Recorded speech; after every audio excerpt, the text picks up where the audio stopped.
The world of Full Metal Alchemist introduces us to the very unique power system of alchemy.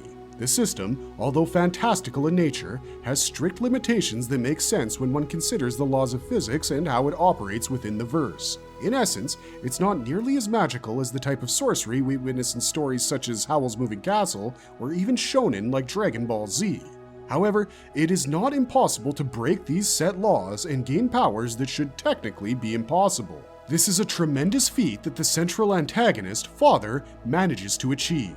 However, every step of the way he has had to attain the necessary physical body that will lead him to his goal. You could say that every feat Father has ever achieved is directly reliant on his anatomy. In today's video, we will discuss the hows, whys, and whens of his anatomy to understand why formless black goo was able to attain godhood in a world restricted heavily by the law of equivalent exchange. Before getting into the content, we would like to make a very small request to our viewers.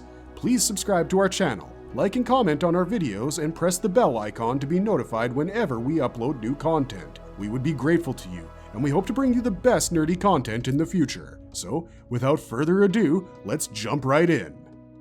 The dwarf in the flask and its ascension in the physical world. Father's existence precedes the events of Full Metal Alchemist by a long mile. We meet Father for the first time approximately 400 years prior to the start of the series. His mysterious and interesting origin is tightly knit with his unusual anatomy that sets him apart from every other character in the anime. When we see him for the first time, Father appears as a vaguely circular but mostly formless being concealed within a flask. The form is akin to black goo. The creature has tiny tendrils and a singular eye in the center with a mouth that does not shy away from flashing its Cheshire grin. During this time, he is referred to as the dwarf in the flask. It is seemingly born from the Gate of Alchemy, or the Gate of Truth. This gate is like a portal within the story that appears as a metaphysical structure in front of alchemists who commit taboos, such as trying to bring humans back to life or sacrificing human souls to gain immortality. This gate is also the source of all knowledge pertaining to alchemy and acts as the entrance to the domain of God. Naturally, mortals cannot pass through this domain, but since the dwarf in the flask seemingly comes from this place, it is far from being human. Every time we get to witness the Gate of Truth in the show, we are also exposed to the eye within the gate, which looks uncannily similar to the cycloptic eye possessed by the dwarf in the flask. This is not a coincidence, however, because the creature is said to have derived its very essence from this eye. Considering its origin, the dwarf in the flask holds a level of knowledge that humanity cannot even begin to fathom. And yet, the knowledge it holds is only a portion of what it was able to acquire from the Gate of Truth. It is also the only being to possess such divine knowledge and exist in the physical realm of humans. The dwarf's story kicks off in the city of Xerxes. This city boasts an advanced civilization and is located to the east of where modern-day Amestris should be. The people of the royal palace are also very well aware of the dwarf in the flask and its existence. In fact, the dwarf has been created by a prominent Xerxean alchemist under the king's court because the aging monarch desired to become immortal. As such, the dwarf was supposedly made to be the primary console in the kingdom when it came to immortality achieved through alchemy. Due to its nature as a knowledgeable entity that has humanoid personality traits, such as the ability to converse, people referred to this dwarf as the very first homunculus, which is a technical term used to refer to a very small human or a humanoid creature. However, this was an era where humans performing alchemy weren't commonplace and widespread, especially not outside Xerxes. Around this time, the dwarf in the flask met slave number 23 in Xerxes, who became its new companion. He didn't have a name, for he was a slave. However, the dwarf named him Van Hohenheim, which stuck with the slave. He even taught Hohenheim how to use alchemy, but the dwarf in the flask was not the type to share knowledge just for the sake of it. It had its reasons. Considering the physical conditions that confine it to the flask, the dwarf could not perform alchemy by itself, despite possessing the necessary knowledge to do so. For this, it needed Hohenheim's help because it intended to gain freedom, which in essence wasn't a bad thing. But the dwarf in the flask did not have the greatest intentions for said freedom, and unfortunately, Hohenheim spent his days as a man oblivious to the true nature of his companion. This creature was seen to be something of a hypocrite from the very beginning. It belittled Hohenheim and humans for craving companionship, and at the same time, suffered from the loneliness of being the only one of its kind as a homunculus in a world full of humans. Alienated and alone, the homunculus began to develop a god complex due to its intellectual superiority. it started to dream of trampling over the human race and becoming superior to God. As a result, it knew that the first thing it had to do was escape the flask and acquire a physical form that would last him a long time. Fortunately for the dwarf, alchemy had the solution to its problems, and no one knew how to use it better than the dwarf itself. Around this time, we got to witness another man who wanted to live a life far beyond the reach of the ordinary human. This man was the king of Xerxes, who wanted to be immortal, much like the dwarf in the flask. In fact, the latter's existence was originally to be of aid to the former. As a result, the king consulted with the dwarf, asking it for the secrets of immortality. With the king's lack of knowledge in the field and the dwarf's surplus, the homunculus found a good opening for it to act upon, making the king of Xerxes its very first victim. In real-world history, alchemy used to be practiced several centuries ago, and it mainly focused on two things: the transmutation of metals and the creation of the elixir of life. This elixir could supposedly bestow immortality upon a person. We see something similar in Harry Potter and the Philosopher's Stone, where alchemist Nicholas Flamel created the Philosopher's Stone to prolong his life. Naturally, the king of Xerxes expected such a solution from the dwarf in the flask, but what happened next strayed from what he was expecting. A spine-chilling massacre is the ultimate elixir of life. Without a physical body that would allow the homunculus to operate by itself, it always knew that its only shot at immortality was through its intelligence. And so, the dwarf employed its immense knowledge and intelligence to orchestrate one of the most heinous crimes in the world of Full Metal Alchemist. The guards at the palace were ordered to create an enormous transmutation circle around the city of Xerxes. Based on the circle's diagram, the homunculus advised these people to create bloodshed at 5 specific nodes for the process to work effectively, following which the king could seemingly become immortal. Under the guise of creating irrigation canals for the general public, the king's men slaughtered human beings on the settlements atop where the nodes should be. Houses were burned down, livestock was destroyed, and human lives were lost to the point that crests of blood had been carved into the land. Meanwhile, the dwarf's companion, Van Hohenheim, was placed in the middle of the transmutation circle as he had to perform the actual ritual, considering the dwarf in the flask could not physically perform alchemy. Some blood was sacrificed by the king and Hohenheim alike, and after months of preparation, the circle was finally activated. However, the dwarf had intentionally toyed with the king and his guards. He had strategically laid out slightly wrong information, creating discrepancies within the transmutation circle. The circle was supposed to be centered around the king. However, the homunculus had made it in a way that put him and Hohenheim at the center instead. What happened next following the activation of the circle sent a chill down our spines. Every single soul of every single human being in Xerxes, barring Hohenheim, was sacrificed. Needless to say, the royal family was toast. However, the souls weren't dead, as this would defeat the purpose. The homunculus needed the souls to be sacrificed, but alive, because it wanted to create a philosopher's stone. In the alchemy we witness in Full Metal Alchemist, every action follows the law of equivalent exchange. An alchemist might give something in order to acquire something of equal value, kind of like a barter system or even standard payment of cash in exchange for something material. However, this law can be bypassed if an alchemist has the Philosopher's Stone. But such a stone can only be fashioned by sacrificing and condensing thousands and millions of souls into that one stone. As you can see, the souls of the people in Xerxes allow the homunculus to create a philosopher's stone. Any type of transmutation in alchemy that commits a taboo ends up opening the gate of truth. As such, the dwarf in the flask used this opportunity to acquire a physical body for himself that contained the lifelines of the thousands of souls of the dead people of Xerxes. However, it took only half the share. It sent the other half into Hohenheim's body, making him as immortal as itself. Because Hohenheim's blood had been used to carry out the transmutation, the homunculus was able to acquire a physical appearance that allowed it to look very similar to Hohenheim himself. However, this massacre resulted in Hohenheim parting ways with the homunculus, and he headed towards the east of Xerxes. Meanwhile, the homunculus headed towards the west and set his next set of plans in motion. In this new land, he created a central command where he connected his body to the core of the country using pipes. He also started to spread the art of alchemy in this country, but at the same time ensured that his teachings could never be used against him.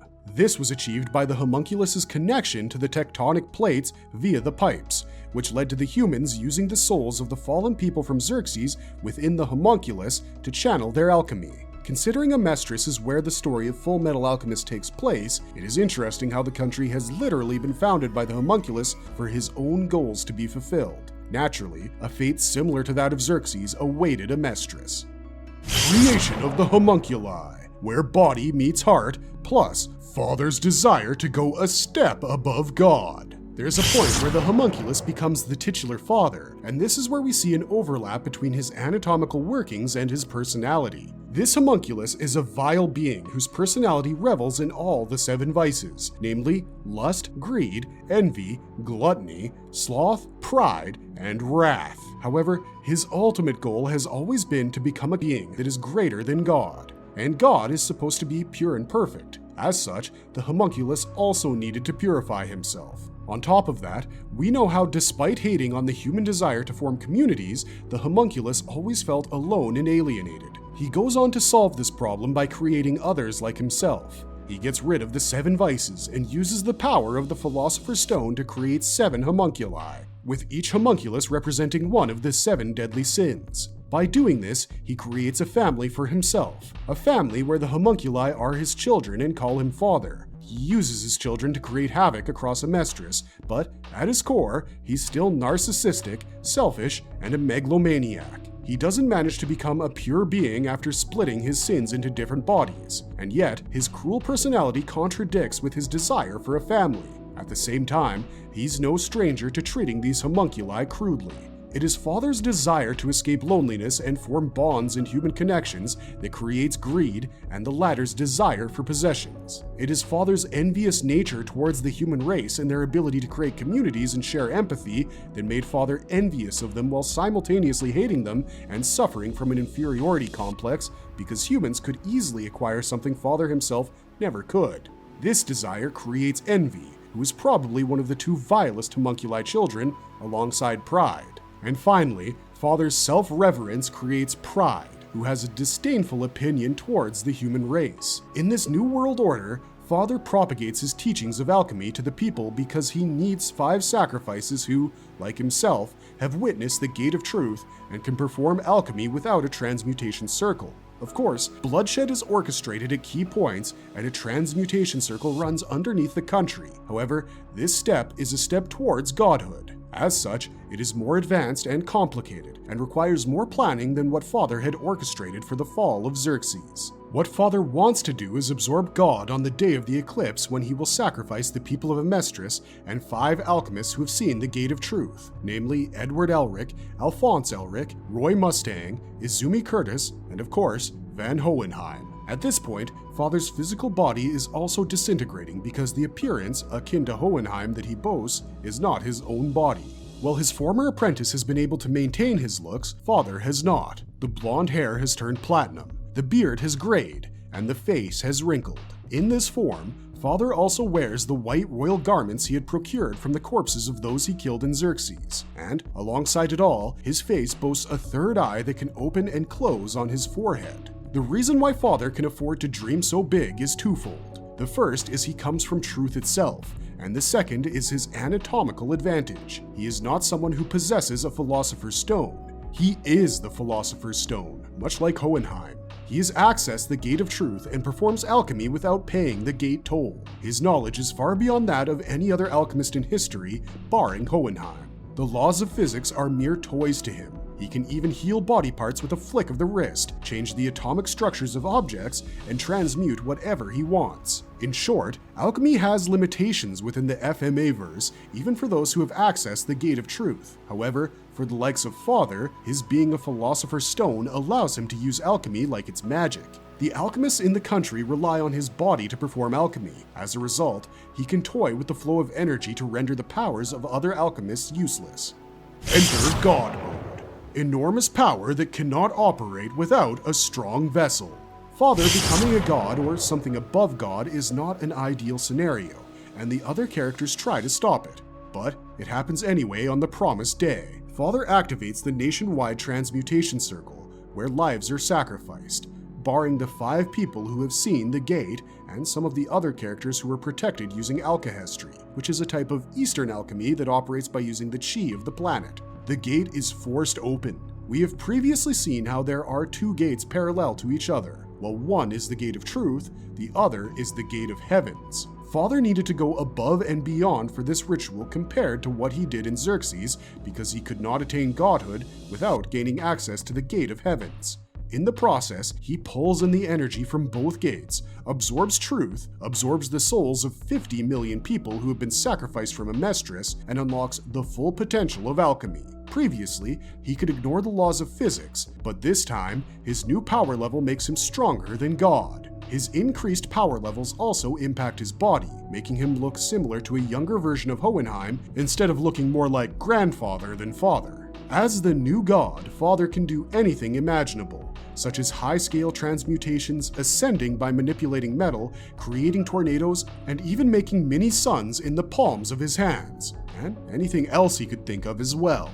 He can blast energy like Kamehamehas and Rasengans. Well, kind of. He can even make them last long. However, all of these feats are made possible not just because of him absorbing truth and the energy from the Gate of Heavens, but also because he has 50 million Emestrian souls in his body at present. Van Hohenheim, possessing a caliber that rivaled that of Father's prior to him becoming a god, had created his own countrywide transmutation circle to counter Father. To stop Father, he uses it to send the souls from his body back to the humans they belong to, turning the brand new god into a being with enormous power that suddenly didn't have a body that could wield that power. Father becomes like an exaggerated version of Season 1 Deku from My Hero Academia, where Deku has tremendous power as the wielder of One For All, but his body is unable to keep up with the recoil of said power. With help from Scar, who has been able to use a seal to reverse Father's limitation on the alchemy of others, everyone begins to fight back against the new god. Having to keep up continues to strain Father's body even more, as he uses high-intensity attacks which his anatomy cannot withstand. He begins to look malnourished, his veins start to pop out, and his skin loses color. Ultimately, with Hohenheim sacrificing the lives of most of the souls within himself and a beatdown from the other alchemists, Father is almost beaten. The final blow is landed by Greed, whom Father tries to absorb to drain his Philosopher's Stone. However, Greed sacrifices himself by transmuting Father's body to carbon gray, while Father himself wants to replicate Greed's ultimate shield. With the metal being vulnerable and the weakest form of carbon, the ultimate shield becomes Father's ultimate demise, and he is easily taken down by Edward Elric's physical attacks. Following Father's defeat, Ed is also able to punch the Xerxean souls out alongside God or Truth himself, who grabs Father. Meanwhile, Father disintegrates and goes back to default settings as he is back to his original form. In this weaker form, Father whines about God not accepting him as his vessel, and it is revealed that the reason is due to Father being a thief who never believed in himself. Ultimately, the gates open, and the black arms wriggle out of them as they drag the first ever homunculus back to the very essence from which it sprang. Marvelous verdict. If there is someone you want to blame for all the craziness this dwarf in the flask got up to, then blame the alchemist from Xerxes who created Father, or the king of Xerxes who wanted to be immortal. Being born from the Gate of Truth gave Father the knowledge necessary. He then used that knowledge to acquire an immortal body and strived for godhood. The character's entire arc, as a result, is heavily dependent on its anatomy. At the same time, his creation of a mistress, introducing alchemy to the country, and setting off the chain of heinous events ended up being the kickstarter of the story. Without Father's need to change his anatomy for his ultimate goal, the story of Full Metal Alchemist simply wouldn't exist. With that, today's video comes to an end. What did you think of Father? Did you enjoy this video? If so, then don't forget to leave a like and comment down below. Until next time, thanks for watching, stay safe out there, and have a marvelous day.